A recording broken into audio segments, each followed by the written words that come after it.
제가 지금 오늘 아침부터 일찍 나와서 다니다 보니까 아침에 그 기사를 제가 누가 보내줘서 보기는 했는데 뭐 사과문이라든가 이런 거는 아직 보지는 못했고 뭐 이런 형사법 위반이 명확한 이런 뭐 증거나 이런 거로 확인이 됐을 때는 이렇게 정치인으로서 국민들께 이런 죄송한 마음을 표현하는 것은 당연한 도리라고 저는 생각합니다. 후보님, 배우자분의 이적성 허위 경력 논란에 대해서는 후보님께서 직접 제공인사가 관련이 있으실까요? 그러니까 이게 지금 논란이라고 지금 말씀을 하셨지 않습니까? 그러니까 오래된 일이라서 좀 그 진상을 확인하는데 좀 시간이 좀 걸리고요. 다만 이것이 어떤 식으로 결론이 났더라도 지금 뭐 제 그 안에도 오래전 얘기들을 좀 파악을 하고 있는 것 같습니다. 왜냐하면 그 경력이라는 게 이제 저거 아니겠습니까? 그 게임 그 산업협회. 그런데 그게 제가 어제 그 들어가서 얘기 들어본 상황으로는 아마 그 민주당에서는 2004년에 법인화가 됐는데 어떻게 이사를 2002년부터 하냐 뭐 이런 얘기들이 있었는데 그 법인화가 되기 훨씬 전인 그 2000년부터도 그게 연합회 형태로 해서 그 사단으로서 아직 법인화되기 전에도 존재해 왔고 또 거기 있는 분들도 알고 있었고 그리고 그 이사라고 하는 것이 이런 비상근 뭐 이런 것이 무보수 비상근 이사라고 하는 거는 우리가 뭐 다양하게 그 법인이 아니어도 얼마든지 있을 수 있고 또 법인에도 등기 이사만 있는 것이 아니라 다양한 형태가 있기 때문에 이것이 어느 정도가 뭐 관행이고 또 어느 정도가 허용할 수 없는 건지는 좀 워낙 오래된 일이나 좀 파악을 해야 될 것 같습니다. 그러나 이것이 뭐 제가 그 반문에서 말씀을 드렸습니다만은 어쨌든 이거는 그 단체로부터 발급받은 것은 명확한 사실이고요. 그리고 처음부터도 그 무슨 어떤 상근하는 그 뭐 저 민주당에서는 뭐 전략기획팀 뭐 기획이사였다. 또 오늘 아침 모 신문 사설에서는 기획팀 이사였다 하는데 그런 부서 지정 자체는 아예 없고요. 그 재직 증명서에도 그거는 좀 사실과 다릅니다. 그래서 이거는 비상근의 명예직에 해당하는 것이고 또 이런 재직 증명서들은 통상 경력의 참고사항으로 내는 경우들이 많이 있기 때문에 하여튼 이 내용을 워낙 오래된 일이어서 좀 파악을 해보고 그러나 결론이 어떻게 나든지 간에 국민께서 기대하시는 그런 그 눈높이와 그 수준의 미흡한 점에 대해서는 뭐 저나 제 처나 그 부분에 대해서는 국민께 뭐 사과를 나중에 드린다 지금 드린다가 아니라 국민께 늘 죄송한 마음을 가지고 있고요. 제 처가 어제 뭐 사과할 의향이 있냐 하니까 있다라고 아마 기자 질문이 사과를 하냐 하면 사과하는 마음이다 이렇게 했을 텐데 그 대응하는 게 좀 그래서 사과할 의향이 있냐 하니까 있다 이렇게 얘기를 해서 뭐 사과라고 하는 것이 또 의향이 있으면 또 한참 있다가 하고 그러는 것이 아니라 이미 그런 과정을 통해서 국민들께 이런 죄송스러운 마음을 가지고 있고 그거를 표현했다고 보고 있고 또 그 내용이 좀 더 정확하게 밝혀지면 저희가 제대로 된 또 사과를 하려고 해도 이러이러한 부분에 대해서 이런 점은 인정한다 하면서 사과를 드려야지 그냥 뭐 잘 모르면서 사과한다는 것도 좀 그렇지 않겠습니까? 그리고 지금 민주당에서 하는 이 공세 중에 저희가 국민에게는 비판을 어떠한 비판도 다 겸허하게 받아들이지만 또 과도한 정치 공세에 대해서는 또 이거는 이렇고 저건 저렇고 하는 부분을 소상히 또 설명을 드려야 되니까 그 부분은 좀 마음은 하여튼 그렇습니다. 국민께 어떠한 결론이 있더라도 어쨌든 공세의 빌미라도 준 것 자체가 그거는 잘못됐다고 저는 생각합니다. 그리고 그 실제 내용에 대해서는 저희들이 좀 더 확인을 해보고 그렇게 해서 하여튼 뭐 국민들께는 죄송한 마음을 가지고 있습니다. 오후에 행사 평소에 네. 김건희 씨 관련해서 추가 의혹도 몇 개 나왔는데 2001년 한림성심대 강사 임용할 때 미술 공모전에 수상 이력 허위로 작성했다는 의혹이랑요. 2003년에 전시회 할 때 경력에 허위 내용을 명기했다 이런 내용들 보도들이 썼는데 김건희 씨가 직접 나와서 이런 것 관련해서도 경위까지 다 설명하시고 사과할 계획이 있으신 건지. 하여튼 좀 다 파악을 해보겠습니다. 네. 그리고 어느 쪽의 일방적인 주장이 꼭 맞다고 할 수도 없는 것이고요.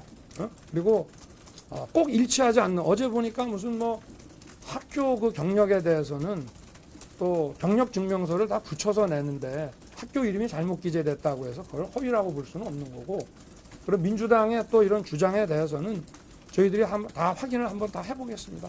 네. 다른 질문 좀 받겠습니다. 그리고 이런 게 사실은 그 전에도 계속돼 왔기 때문에, 그리고 대부분은 다 저희가 그것이 전체적으로는 사실이 아니다라고 하는 것을 쭉 설명을 해 왔던 것들입니다. 그 연장선상에 있는 것이고, 그러나 어찌 됐든 간에 대통령 후보의 아내에 대해서 본인은 십수년 전에 사인으로서 자기가 뭐 관행에 따라서 했다 하더라도 현재의 위치는 국민들께서 국가 최고 지도자가 되려고 하는 사람의 부인에게 요구하는 윤리적 기준이기 때문에 그거를 충족시키지 못한 부분에 대해서는 어떤 결론이 나오든지 간에 국민께는 늘 죄송한 마음입니다. 네.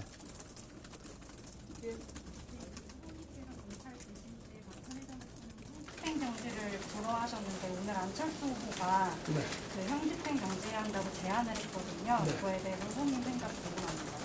형집행 정지는 형사소송법상 형집행정지위원회의 결정에 따라서 검사장은 그 결론에 따라서 의무적으로 하게 돼 있습니다.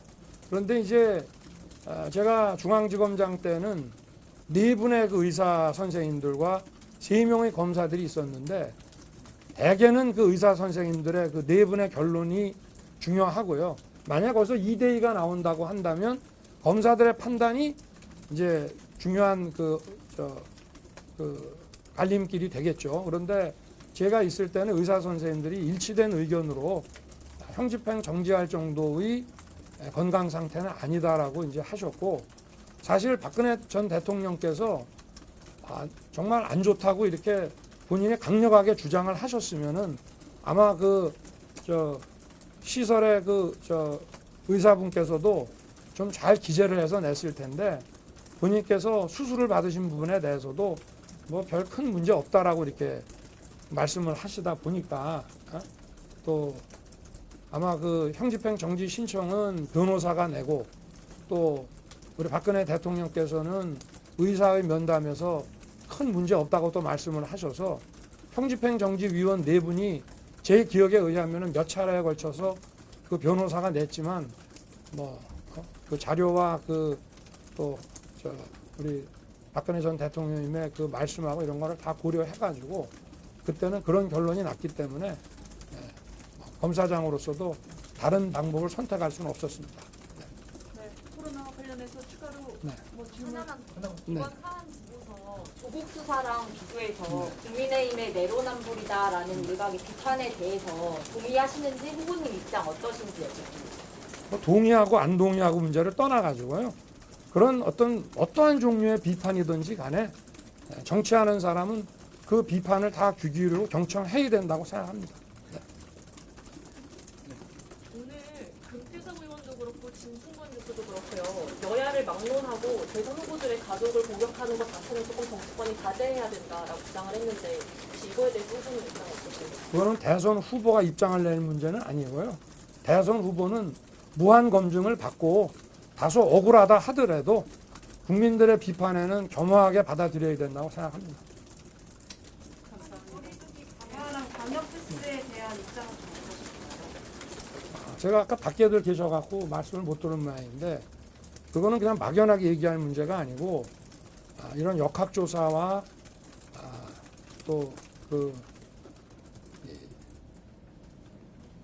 어떤 치료에서 나타나는 결과, 이런 모든 그 코로나를 치료하는 병원과 또 역학조사, 그리고 또 의료보험이 가지고 있는 정보, 또 환자 가족이 가지고 있는 정보 이런 것들이 하나의 플랫폼에 올라가서 그 정보가 서로 공유되고 또 그 정보가 새로운 그 어떤 그 정보를 창출해 나갈 수 있는 AI 시스템이 들어가고 해서 이런 그 코로나 플랫폼이라는 이런 것이 구축이 돼가지고 거기에 따라서 합당한 과학적인 방역 체계가 도출돼야 되는 것이지 이거는 말로 하면은 데이터와 과학에 근거하지 않고 말로 하는 방역이라고 하는 것은 전부 탁상공론입니다. 그래서 제가 아까도 우리 의협 관계자분들하고 회의를 할 때도 그런 주장을 했고 제가 차기 정부를 맡게 되면 코로나뿐만이 아니라 향후에 발생할 수 있는 팬데믹 감염병에 대해서 저는 플랫폼 그 정부를 구축해 가지고 여기에 대응하도록 그렇게 하겠다고 말씀을 드렸습니다. 부모님 아까 간담회에서도 한번 지적이 됐었는데 이제 얼마 전에 이제 전북의 이용호 의원이 입당을 하셨는데 입당 이후에도 이제 본인이 그 법안을 주도하셨던 이제 공공의대 설립 부분에 대해서도 네. 추진을 하시겠다 그랬어요. 후보께서는 혹시 이 공공의대 부분에서는 어떤 의견을 갖고 계실까요? 하여튼 그 부분에 대해서는 저 법안을 또 희망하고 계시는 또 그 지역분들과 또 전체적인 그 의사들에 대한 그 교육과 또 이런 이런 시스템을 또 관리하는 이런 당국자 그리고 또 대한의협하고 다 의견을 충분히 수렴해 가지고 국민에게 가장 이익이 되는 방향으로 결론을 내도록 하겠습니다. 지금은 제가 판단하기에 충분한 그런 그 정보라든지 이런 게 아주 좀 부족하고요. 그래서 이용호 의원께도 좀 얘기를 자세하게 들어볼 생각입니다. 이제